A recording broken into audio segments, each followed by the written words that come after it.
ચાલો આજે એક નવું જાદુ હું લઈને આવી છું. આ જાદુમાં તમારે 2 વખત પત્તા ખેંચવાના છે. પહેલી વખત તમે જે પત્તું ખેંચો ને એ ચત્તા રાખીને ખેંચવાના છે અને એમાં એકા સિવાયનું કોઈ પણ પત્તું ખેંચવાનું. બરાબર. એકા સિવાયનું એટલા માટે કે આપણે જે પત્તું ખેંચીએ ને, ધારો કે તમે બાદશાહ ખેંચો તો બાદશાહના કેટલા પત્તા હોય છે? 13. બરોબર. 10 પછી ગુલામના 11, રાણીના 12 અને બાદશાહના 13. તો તમારે એક ઓછું એટલે કે 9 પત્તા ઉપરથી 13 એટલે ઉપરથી 12 પત્તા કાઢવાના હોય. હવે એકાથી નીચું તો 0 છે એટલે એકો નહીં ખેંચવાનો. બરાબર. એકો સિવાયના કોઈ પણ પત્તું તમે આમાંથી ખેંચી લો. જો આમાં કોઈ પણ જાતનું સેટઅપ નથી, કઈ સેટિંગ આપણે કરવાનું નથી. તમારે જે ખેંચવું એ પત્તું તમે ખેંચો. બરોબર. જો આ તમે 8 લીધો છે તો હવે મારે અહીંયા ઉપરથી 7 પત્તા નીચે મૂકવાના. હવે એકો લીધો હોય તો 0 પત્તું તો હોય જ નહીં એટલે એકો નહીં લેવાનો.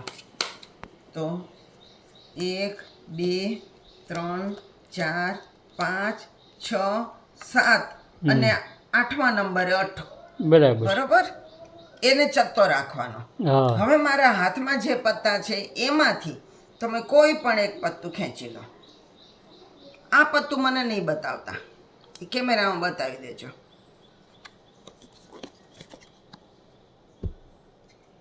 બતાવી દીધો. આની ઉપર મૂકી દો. જો હવે આપણે જે 8 હવે આમાંથી આપણે ગોતવાનો છે. જો 8 મળી ગયો. એને જુદો રાખવાનો. હવે એ આપણને તમારું પત્તું શોધવામાં મદદ કરશે. એની સંખ્યા પ્રમાણે તમારું પત્તું ઓટોમેટિક આવી ગયું હોય. આ ગાણિતિક જાદુ છે. જો આમાં સંખ્યા 8 છે તો 8મું પત્તું તમારું હશે. બરાબર. 1 2 3 4 5 6 7 અને 8. હા, ઈ જ હતું.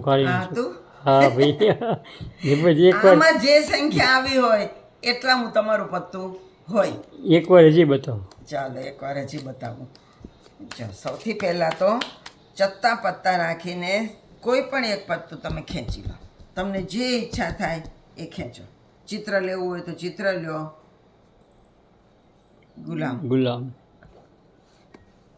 ગુલામના કેટલા પત્તા હોય? 11.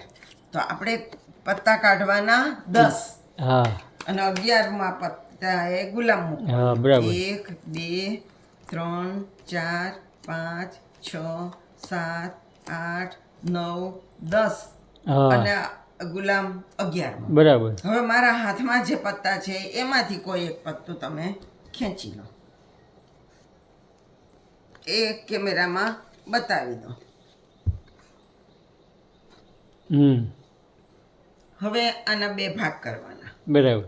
આ બીજા ભાગ, જે ભાગ આપણે પાડ્યો કટ કરીને એની ઉપર તમારું પત્તું મૂકી દો. બરાબર. બાકીના પત્તા એની ઉપર મૂકી દેવા. હા, બરાબર. હવે જે ચત્તું પત્તું હતું એ આપણે શોધવાનું. જો આ ચત્તું પત્તું નીકળ્યો. આ ગુલામ. બરાબર. અને બાકીના જે પત્તા છે ગુલામ પછીના એ ઉપર મૂકી દેવાના. બરાબર. હવે ગુલામના કેટલા હોય છે?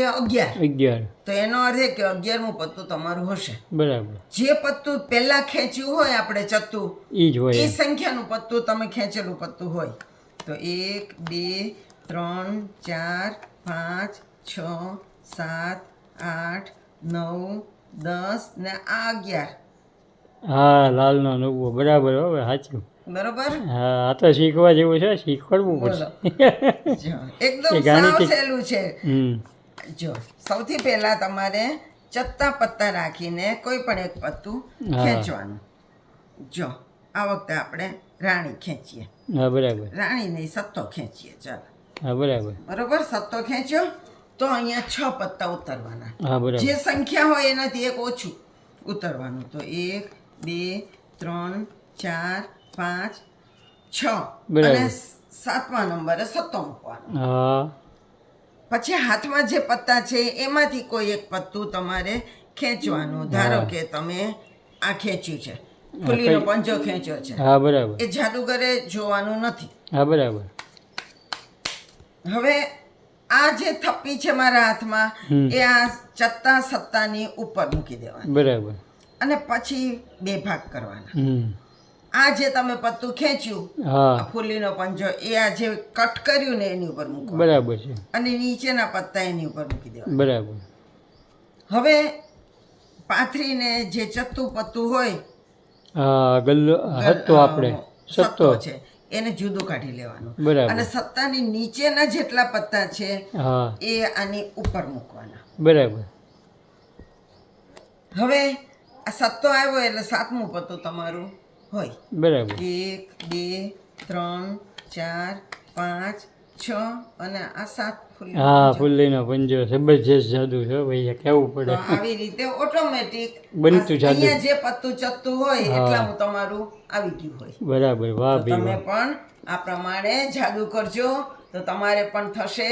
મને કોમેન્ટ કરીને જણાવજો તમને કેમ લાગ્યું આ જાદુ, તમારે થયું કે નહીં. હા, નવા ચોક્કસ. જાદુ સાથે આપણે ફરી મળશું.